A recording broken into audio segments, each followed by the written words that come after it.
ये देखकर खुशी है कि वित्त मंत्री निर्मला सीतारमण ने कांग्रेस के न्याय पत्र को, कांग्रेस के चुनावी घोषणा पत्र को बड़ी तल्लीनता से और बड़े गौर से पढ़ा और उनका ये जो कुर्सी बचाओ बजट है, ये एक तरह से कॉपी पेस्ट हमारे जो प्रपोजल्स थे उस घोषणा पत्र में ऐसा प्रतीत होता है।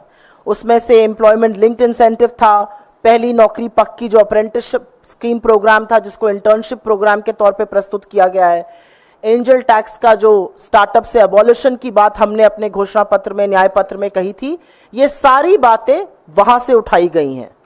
हमारी आशा और विश्वास है कि आने वाले दिनों में वो हमारे घोषणा पत्र की और भी अच्छी चीजों को उठाएंगी और इस देश को उसका लाभ पहुंचेगा।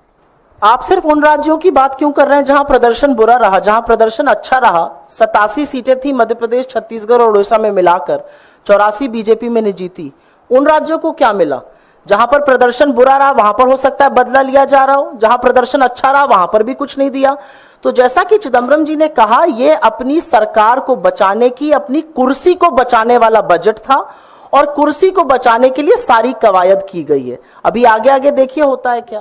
ये बजट पहला तो बहुत निराशजनक बजट है। दूसरा, ये अपना सिंहासन बचाने के लिए ये बजट किया गया है। तीसरा, जो किसानों के लिए हम अपेक्षा कर रहे थे एमएसपी गारंटी का, और कानूनन उसको कुछ एमएसपी को मजबूती मिलेगी और फर्टिलाइज़र और दूसरे पेस्टिसाइड, इसके लिए कुछ सब्सिडी भी मिलेगा। ये सारी चीज़ें हमने एक्सपेक्ट किया था, वो भी इसमें नहीं है। और इतने हादसे रेलवे में हो रहे हैं, वो रेलवे का तो ऐसा हो गया, ना इधर का ना उधर का। वो फाइनेंस डिपार्टमेंट जब भी गया, रेल डिपार्टमेंट, तब से या तो उसको ठीक ढंग से पैसे मिल रहे या भर्तियां नहीं हो रहे, उसके बारे में कुछ जिक्र नहीं किया। उन्होंने कर सकते थे कि हम इतने नौकरियां खाली है, उसको ठीक करके सिग्नल वाला हो दो, अटेंड करने वाले हों दो, और जितने भी पुलिस सिक्योरिटी होना वो हों दो। ये जो आवश्यक चीज़ें रेलवे में करनी थी वो भी उन्होंने नहीं किया। और पटरी सुधारना, रेल पटरी सुधारना और बाकी के जो पैसेंजर की सेफ्टी के लिए कुछ करना था, वो भी इन्होंने ज़्यादा पैसे रख के कुछ नहीं किया। और बहुत दिन से मैं खुद ही कोशिश कर रहा हूँ, जो पहले के स्कीम्स थे, खास करके जो बोगी फैक्ट्री हम कर्नाटक में बनाए थे, उसको एक्सपांड करने का था।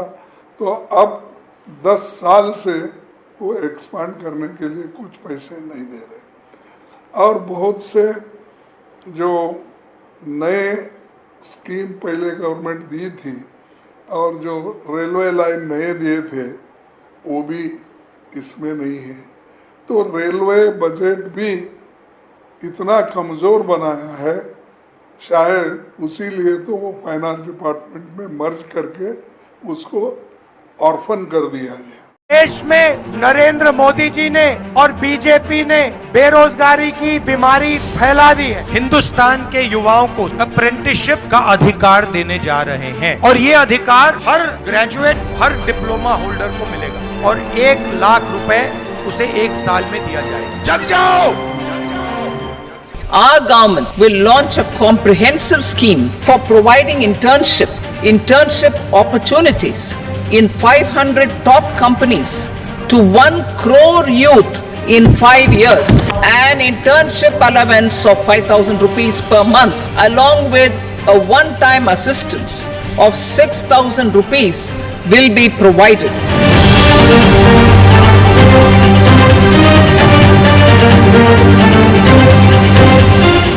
नरेंद्र मोदी कोरोना के बाद भी सबक नहीं ले रहे हैं। भीषण महामारी के बाद नरेंद्र मोदी लगातार हेल्थ बजट घटा रहे हैं। आंकड़े बताते हैं, साल 2022 से 2023 में हेल्थ बजट 2.19% था। साल 2023 से 2024 में हेल्थ बजट घटकर 1.97% पर आ गया। इस बार 2024 से 2025 में मोदी सरकार ने हेल्थ का बजट घटाकर 1.85% कर दिया। नरेंद्र मोदी को आम जनता की कोई फिक्र नहीं है।